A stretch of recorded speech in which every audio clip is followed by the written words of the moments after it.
Well, back in 2006, this is when it initially started. My father was passing away, Hmm. and he was dying and everything. And one of the things that, leaving the hospital at the time and just walking out, this whole thing just came in my head in an instant. That's where, being a Christian, um, um, a lot of people see us differently in the art field. As a little side note, that was one of the most hardest challenges in the comic book, in the animation, in the art field, being a Christian. You're Hmm. always getting taken down, no matter where you're working at, and you got to be really firm and strong, and be able to walk in your faith. I know you're going to be asking me more questions about that, but Yeah. that little side note uh, is where Friendfish comes into the play right now. Friendfish, when my father was passing away, again, he was a chef, so he traveled the world. So one of the areas that he loved that was down in the Bahamas. It's a chef down there, and he loved saltwater fish. So I don't know why, but that just came in my head at that moment. Friendfish, it's a symbolism of friendship, your personal relationship with Jesus Christ, and the Hmm. symbolism with fish. And it's in an aquarium, and they're all orphans, and all the little characters of this whole little thing. In a matter of 5 minutes, just like wrapped my head. I was like spinning around. I had to go home and take down all my notes and do some stuff. And then from that point, yeah, I know, you know what I'm trying to say. Oh yeah.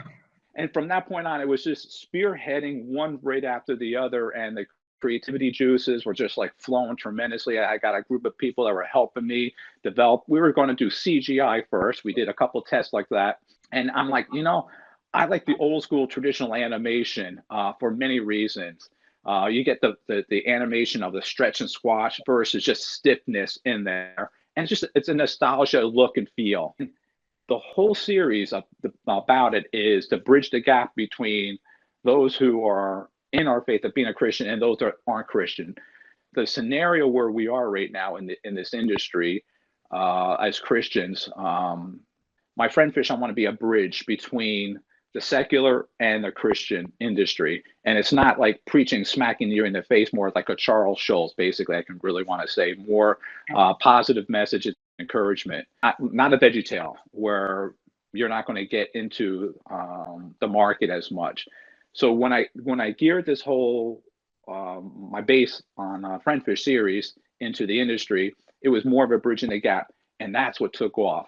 That's why the industry really, really, I think, it really elevated to it even more so Yeah. on both sides of the spectrum, which is really encouraging. So let's go ahead and talk about faith issues. Like, why do you think when so many non-religious companies jumped into the music industry when they saw money involved?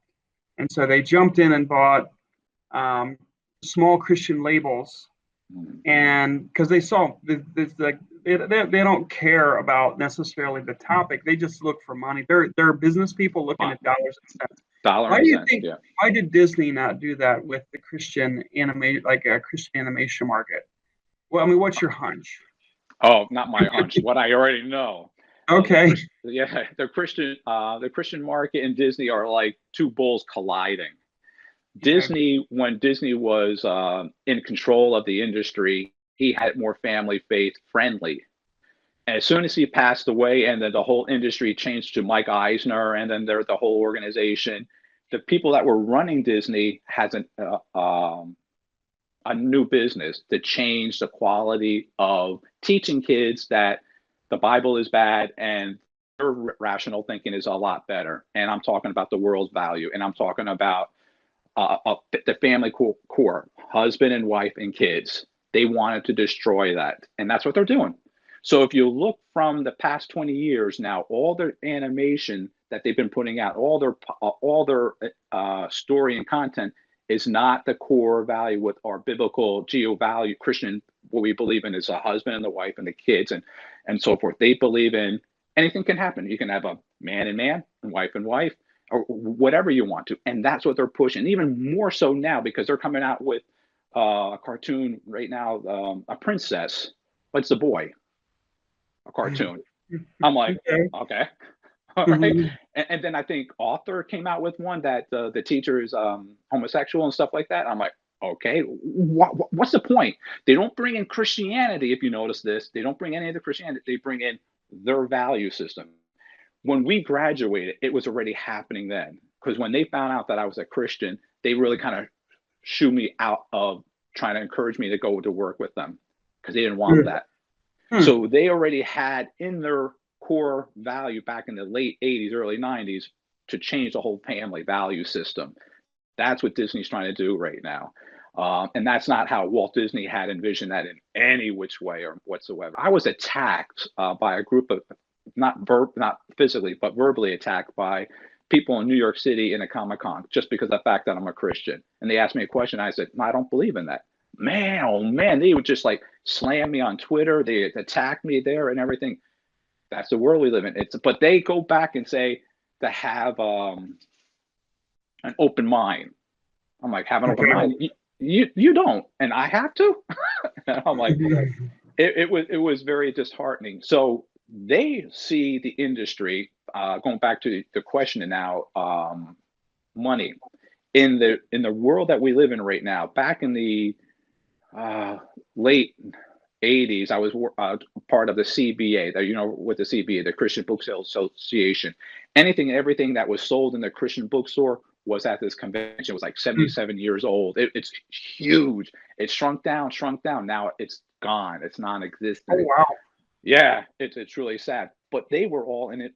There was at that time in the late 80s, it was a $2.3 billion industry just for the Christian market, for the faith. They're untapped. And this is just for the children's market, not even the records and all that other stuff. They slowly understood that when the CBA was getting smaller, there's a huge market for that. So they jumped into that. That's when they bought into movies. That's when they bought into record labels. That's when they bought out VeggieTales. Sony has VeggieTales now. So they can get into that and then possibly get their views in there. And it's really sad for that. Yeah, I was going to talk about VeggieTale a little bit and their situation, but it could well just be how they handled money. I don't know. Overspending. I mean, basically, it's just overspending and no managing. It's the guy. One of the again, some of my network people that I worked with actually worked in VeggieTales and worked in the industry, worked with them, and basically they said it's how it's managed. He was micromanaging everything. And the artist, it's like you sit down, it's like, how much time did you spend on this illustration, on this illustration? That's no different than him than a lot of other places have done the same thing, micromanaging an artist. I'm like, I spent 5 minutes on this scene, I spent 15 minutes on this scene. At the end of the day, you had to give a tally at everything. It drove everybody crazy. Their marketing was off. When they came out with Jonah, they were at the toy licensing show. They missed the target. They were 5 months behind schedule on getting the stuff out there. He's a creator. You need to know your strengths and weaknesses as an artist. Yeah. My strength and weakness is creative. That's why I tie myself with professional business tycoons to run my business. If I need to run it, it ain't me. If I'm going to be creative, it will be me. So I already have these people lined up for me. He didn't do that. That's why they failed. Not once, twice, 3 times they went bankrupt. And then a company in London bought them out. Then Sony bought them out. It was crazy. They had an awesome opportunity and they failed because of themselves. Pride. The whole distribution process for the material. I remember a band called Striper. I don't know if you remember the band Striper. Yeah. Yeah, they had issues with. They released an album that the Christian bookstores decided not to carry, and then it just messed them up because they had relied so heavily on distribution being the specific venue, and they could survive now in a whole different way because people are buying from Amazon. Bookstores are closing left and right. From what I've seen in Indiana here is that it's a tough it's a tough way to go, and people can just put it up on Amazon. What are you, with the work you're creating, are you relying on bookstores or would it be direct marketing, or what does that look like? Everything. Again, that's the whole thing when I shared before. The key thing is being an artist is being a businessman. Understand where the industry is turning. The bookstores are dying out, and then how the Amazon and distributorship is online. So how that happens and how will that affect me is how I network and find my people through my LinkedIn and my people that I've been partnering with for the past 30 years right now. They know the industry, they know what's happening, and they can kind of walk me through that area. And I exactly, you're seeing it. So one of the things I always shared with a lot of people, a lot of artists, fine artists, are like, how do you get your stuff onto these products? I have my photography to my cartoons and my graphics on all merchandise that's sold worldwide. And they're like, how do you do that? Well, I say, I go to the store, I walk the store, I say, what does it look like that I could have my merchandise on? I buy that, I find the back where it was made and manufactured. I call them, I email them, I write them a letter. If they say yes or no, that's how I got a lot of my contacts. So no different. What I just shared with that is exactly the same thing to do right now. Well, you go to the distributor, like I found Walmart. I know people that are executives in Walmart now. I know people that are in executive in Dollar General, Family Dollar. I went to Family Dollar 3-4 times for my own coloring book on my own dime. Okay. And then you find people that have restaurants, from Chick-fil-A, from Cracker Barrel. I probably have about 100 different businesses in my arsenal right now, ready when I'm ready with my friend Fish to reach out to all these places, even SeaWorld, even theme parks. Okay. Interesting. So you need to have a plan and to prepare for that. And it changes yearly, because what I had planned before, the CBA, it was all distributorship. Now distributorship totally changed for animation. Before you had to have 13 all done, the whole series, one. You just need to have one. Mm-hmm. Netflix and Hulu and all the other companies that are out there in the industry. I don't know if you ever heard Uplift TV. Mm-mm. Uplift TV is a Christian TV station on DirecTV. I never heard of it either.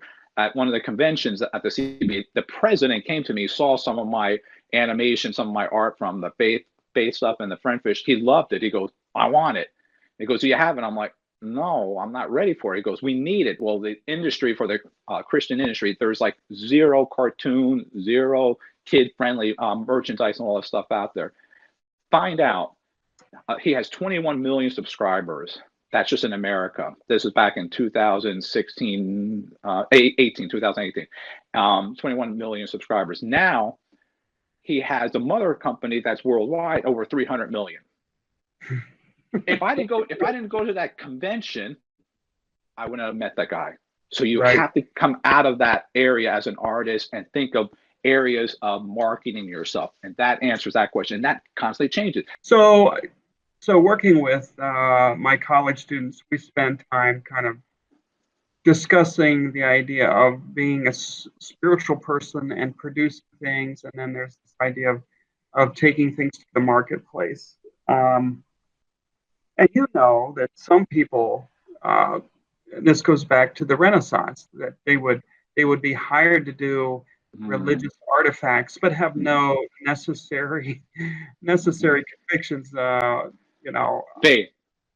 And so I guess my question for you is, how do you perceive that whole process of the importance being the artifact that's created, or the image, the artwork, versus the journey of a person creating? And artists, regardless of their religion and faith, a lot of them view making art as a very spiritual process. Correct. So I don't know if you want to talk into that at all. There's so many different variables. One of the ones you probably may be aware of, C.S. Lewis and J.R. Tolkien, phenomenal two writers, and their story and their content and how it's really impacted our world with their stories. That they're phenomenal. Nowadays, they took the people that produce the movies had some leeway, as we call Hollywood. Change some aspect to it, but if you read the books, you can bring it back down to the book. My reason to share that one right now is when a couple of years ago, the guy who starred in Gladiators, what was his name? Russell Crowe. Russell Crowe. He came out with the movie Noah.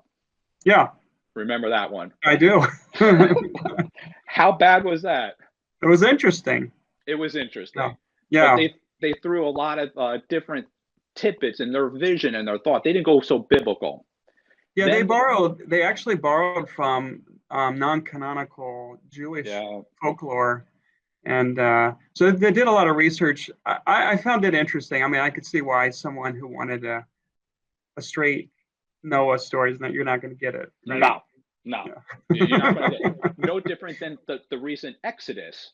Okay, when they did the Yeah. movie Exodus, same thing. I'm like, Sure. I couldn't understand that. Now, I think the latter part, when they're doing is they're taking their creativity, Hollywood, and they're just transforming it. In the 90s, they had Joseph the movie and Prince of Egypt. Neither one were done by Christians, or should I say Christian companies, and they came out good. I'm sorry, I thought they were really Yeah. well done. Why do you believe? Like, what has led you to where you're at now? Grew up in a Christian home. Not everybody can say that. I went to church every Sunday. I went to church in the morning and in the afternoon, and on the weekends we did things with the church. So I was really involved in the church. So then going to the school, what I knew growing up, I wanted to do something for God, basically, and I give back the gifts that He gave to me. So when I graduated from the Cooper School, one of the big things I did, I want to work for Disney. I want to work for Warner Brothers. I did that. I worked for Marvel. I did all these things. It was great. But I said, something's still missing inside me. And the thing that I felt really missing inside me is where God's really tugging in my heart. It was like, you got to go on the other side of the playing game right now. I don't want you in this field. I want you in the other field, in the Christian field. So I started to dabble in that industry, reaching out to Christian faith-based companies, and see if they would be interested in my merchandising product. And that's where brought me into where I am right now. Going into the industry, why I left the general market to go into the Christian. And I felt, honestly, God leading me into that industry because there is such a void. The market is so weak, and the kids don't have content. Broadman and Hallman, okay, Broadman and Hallman. I've done stuff with them. They had some good stuff, but they weren't really thinking where I'm thinking. We're making comic books and doing TV series out of that. And that's where I feel God was really, really leading me with the Friendfish. That's that whole thing with the Friendfish. And I want to not just produce Friendfish, I want to turn it into like a Hanna-Barbera studio where I have more faith-based, fun cartoon series that's coming out. I think when you really pray and listen to God's talking to you, make sure you go on His path, not on your path. Because when you travel on your path, you're going to fall right down. As soon as you jump right back on there, and God will just guide you on that way. It's a thin line, because man, I had opportunity, people throwing a lot of money at me for this project or this, and I said no. It's not about the money. It's about doing the right thing. And I said no to a lot of people with a lot of backing and working on projects. As I said, that ain't my faith. That's not what I believe in. I don't want to do that. So I didn't do it because of my faith. And people are like, you lost a lot of money or opportunity. I said, it's not about that. It's about being faithful to my my God. Yeah. I've done a lot of research and work in apologetics. I'm sure you're familiar with the term and the idea, but Yeah. Of exploring why people believe what they do, even in terms of what that looks like in terms of specifics. So what would be your answer to the specific faith of like, why Christianity? Why not another religion? Great question. As always, as my testimony goes, I became a Christian, a born again Christian at an age of 13 years old. And I accepted Christ as my personal savior. And the reason why I chose that is very simply because He chose me. Because I know that He died on the cross for all of our sins, and He rose again, and He's coming again. And just reading the scripture and reading the Bible and just hearing God call out to me, that I reached back out to sit and I said, He is the God and only God. Jesus Christ is my Savior. So from that point on, hands down, I knew that where I was walking as a Christian, I was going to be getting attacked left and right. And I have. And from that, I know I'm in the right path then. You might know, I don't know, one of my first job, one of my first paid gigs was to do illustrations for Sunday school curriculums. I've had those too. Yeah, I did that through high school and into my first year of art school. And I was in negotiation to do tracks with Jack Chick. Oh, wow. And that didn't it didn't pan out. So then I ended up doing some artwork for Christian music like Bride and so on. So Okay. yeah, it's an interesting. So as you think through your own personal journey and you think through this um, friend fish project, how comfortable you are with being subtle with your views versus it being very evangelical and Great. What I really see is I don't want to be a Bible thumper walking around smacking people in the head with the Bible because I'm going to lose you. Okay. Mhm. I want you to be my friend. That's that whole symbolism with friendship, your personal relationship with Christ, but also your relationship with your people. When God said go out and preach to all the nations, to all the world and everything, he did not go out there and say, you smack them on the head, yell and scream at them. We got to be friends with them so they can see who we are. And I have friends when I was working at Red Devil that were gays and lesbians.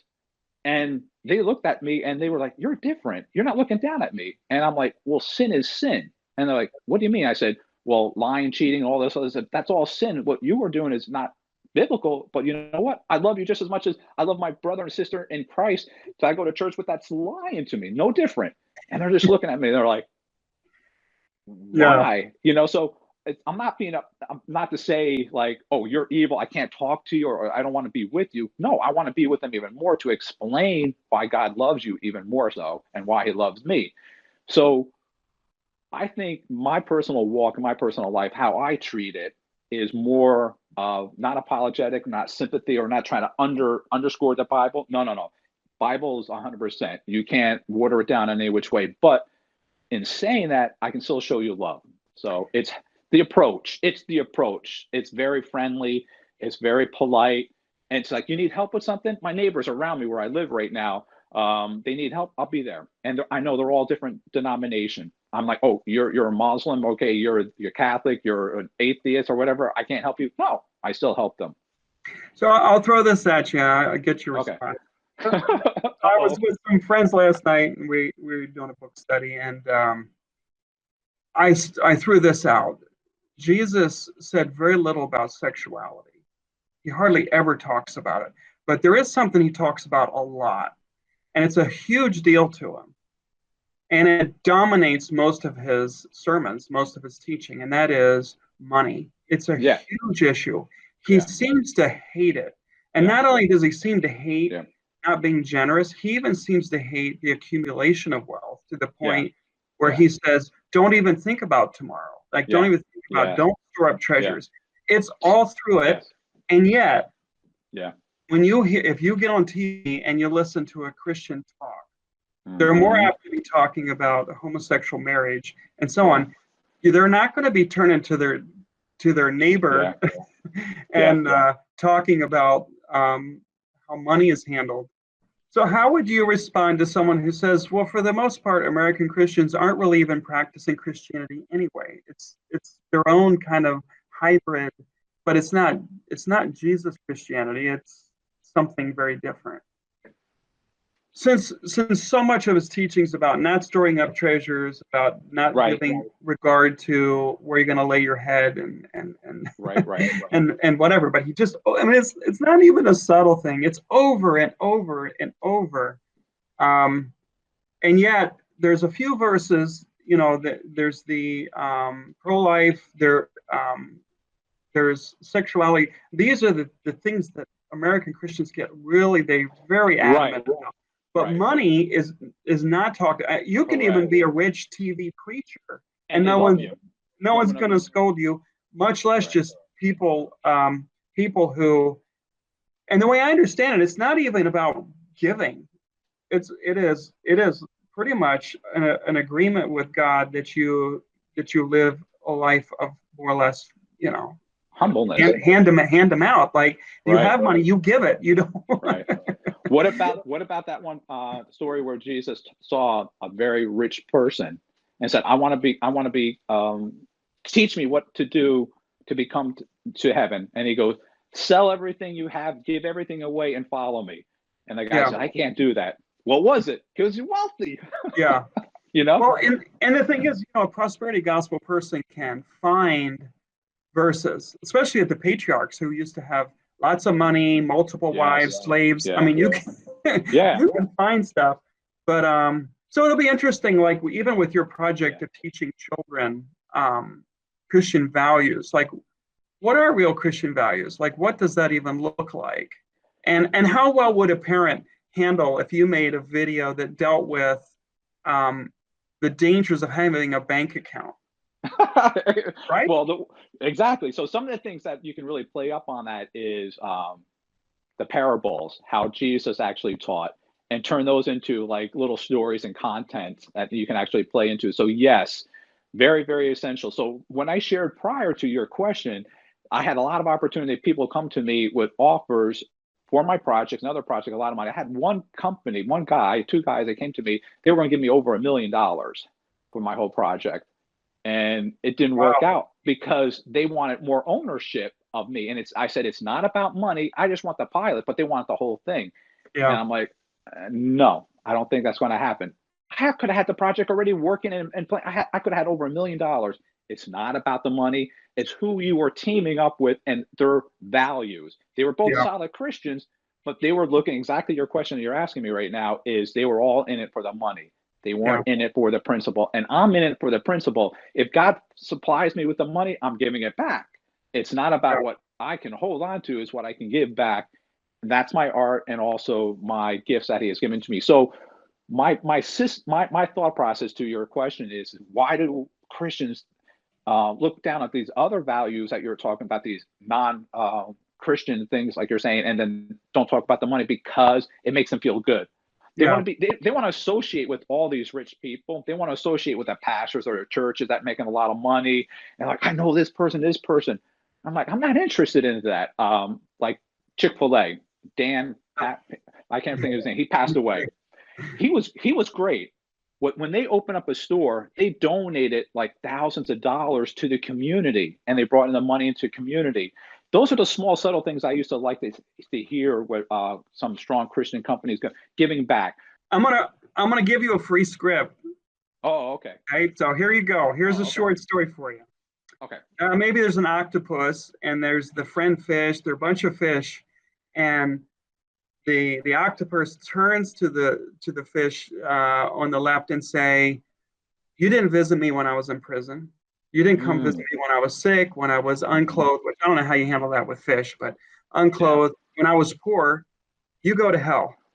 And then he turns to the others and says, I mean, the plan of salvation is so simple in that story, right? And the other fish said, hey, you did. You came and you ministered to my needs. You did all these things. Come be with me. It'd be interesting. It'd be the most controversial Christian cartoon ever. But but you can say, you know, who wrote it? You can say Jesus wrote it. Schwarzenegger brought attention. I do want a little bit of credit. Point taken. Point taken. Very much so. Yeah. Yeah. Target audience. It sounds like you just really want a wide target audience. Are you also trying to put, like with Warner Brothers, they put some adult jokes that the adults get too? Exactly. Playing with some of those ideas. Yeah, playing up there. So when you watch the Bugs Bunny when you were a kid, we didn't get them, and when you're older, like, oh, that's what that was. Yeah, it's fun. No, but what's interesting is when I create the series, I was thinking it's more for like the juvenile, very, very young. If you remember in the very beginning of this conversation about Friendfish, I said I have over 150,000 fans worldwide. Who are those fans? They're not the little kids. My demographics are 20 to 25-year-olds that are in there. I'm like, whoa. So that's when I realized I have like a Mickey Mouse and Bugs Bunny. Yeah, it's been interesting because you know, when we were studying animation was for kids. Black Cauldron came out with this bad attempt at trying to cross over into the adult, like the late teenager and older market, and then heavy metal came out and some different things. At the same time, But it's interesting because, like, you know, I'm at the airport and I'll walk past and there'll be a 30-year-old guy, you know, athletic-looking dude, and he's watching a little cartoon of Japanese, Asian girls, whatever, and it's like, you know, like there's the kind of like target market and and then the other guy sitting next to him was playing a game on his iPad, you know, a video game. And the idea of toys are for children and cartoons are for kids. The lines have blurred, And then of course the expectations for the script is the what parents would put up with Howdy Doody. Yes. They won't put up with now. Like there's some fun stuff in Howdy Doody that all of them enjoy, but there's parts of it that are just annoying, right? Yeah. Yeah. So yeah. It's gotta be smooth to the ear. It's gotta be, it has to have a sophistication that. Yeah, one of the things that VeggieTales had was their cuteness. It was really fun and interesting, but their annoying part to me was they were always doing a movie, play up on it. There was no original content. I'm like, do original right now, please. Do an original right now. So that was my biggest problem that I could see with that, and that's where the industry probably picked up on it too. It's like they weren't like a Bugs Bunny, they weren't like a Scooby Doo or like Fred Flintstone. Fred Flintstone, perfect case. How many people know where Fred Flintstone, the writers were? Do you remember? Where they were? Who they were? Who were the writers for the Flintstones originally before? I have no clue. You ready? Yeah, go ahead. The Honeymooners. Oh, so the writers that wrote the Honeymooners wrote for the Flintstones. They're identical. Oh, interesting. Think about that. Fred, Ralph, Kramer, and they had the water buffalo. They had the raccoon. Oh yeah, it's the same story. Who had the hot head? Who was more the goofy one? Oh yeah. Well, and it was meant for adults. It was run in the time slot for adults. So yeah, that's funny. My point I'm getting to is that those stories content were much better than what we're getting right now. So what you're talking about story, we need to make sure we get good content, good story content. And I'm not finding a lot of that stuff. Some of the stuff is so garbage right now on TV, as well as general market and Christian market for both sides. I know, I remember realizing that my college students really like SpongeBob, and I'd watch it, and I could see it. But then with the PewDiePie thing, like I watched it, I'm like, I'm not connecting with it, and I part of it is that it's kind of a rejection of aesthetics. You know what I mean? It's a rejection of sophistication, which I understand that. I mean, I understand. It's kind of like, it's saying I don't want it to feel pulled together and structured and planned. I want it to feel like kind of chaos. Well, when I read and I watch the movies of C.S. Lewis and Narnia, those just intrigue me still, because how they wrote and way they had all the different story content in between and following. It was so well done, so well done. So I appreciate that. I wish we could have more content like that for kids at a younger age, tweens and adulthood, more like that in the faith-based line of stuff. We don't have that. It's garbage. A lot of the faith-based movies, I have to be honest, from a scale from 1 to 10, I give it a 2. Yeah. They're not strong. Well, I'm all about dialogue. I'm all about people that are free thinkers, skeptics, Christians, believers from different faiths, being able to talk about these things. And I think through art is a beautiful way to do it. And I'm all about conversation. So, hey, it's been nice talking to you. Likewise, and I will sandwich some of your artwork into this video, and people can check you out on. And that's why I was sandwiched in the back the whole time. Excellent. That's right. Thank you, John-Marc. Thank you. I appreciate it. Bye-bye. Bye-bye.